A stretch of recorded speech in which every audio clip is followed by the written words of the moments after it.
Welcome to virtualsheetmusic.com. I'm Robert Estrin, and today is the beginning of a series on how to approach Bach Two-Part Inventions.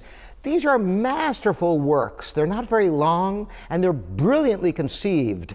Now, what is a two-part invention? First of all, a two-part invention is simply counterpoint with two different lines.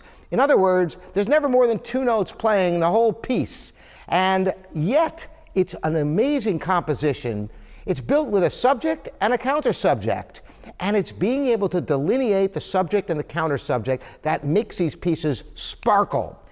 Well, how can you achieve that? Dynamics is one way, but perhaps even more important is by phrasing the two different themes differently from one another, the subject and the counter-subject. So, for example, in the very first invention, you have a subject that is this.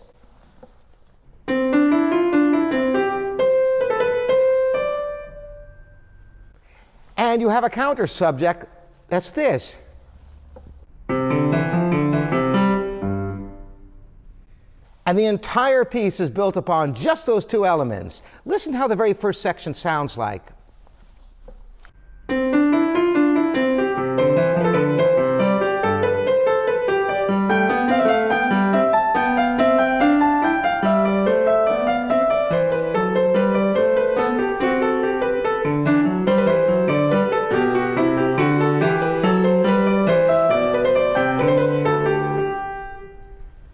Now, in this particular invention, the subject and the counter-subject are incredibly similar. But what happens in just a few bars into it is just a fragment of the counter-subject is elongated, the eighth notes.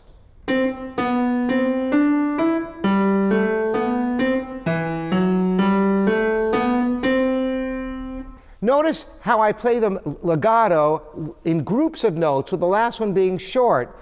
This is how you can delineate the difference between them. In fact, the whole subject and counter-subject are delineated by the phrase that goes slurring the whole subject and counter-subject together. This is how to bring it out. Now, the beauty of Bach is that you can actually bring much of your own to the music. In other words, there is no right or wrong. If you wanted to play the phrasing completely differently, no one could say that this is not accurate. Why? Because Bach did not write phrasing in the inventions. It's up to you how to delineate the lines. The beauty is that you do not have melody and harmony as you do in later period music, where you have obvious melody, like in a Mozart sonata, where you have a melody in the right hand and an accompaniment in the left hand.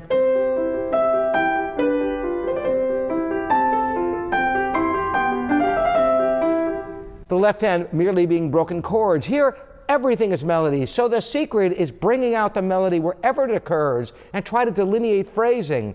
I'm going to demonstrate with some other inventions in future videos for you where the subject and counter-subject are even more extremely different, which provides a wonderful opportunity to understand the structure of this music. Thanks so much for joining me, Robert Estrin, here at virtualsheetmusic.com.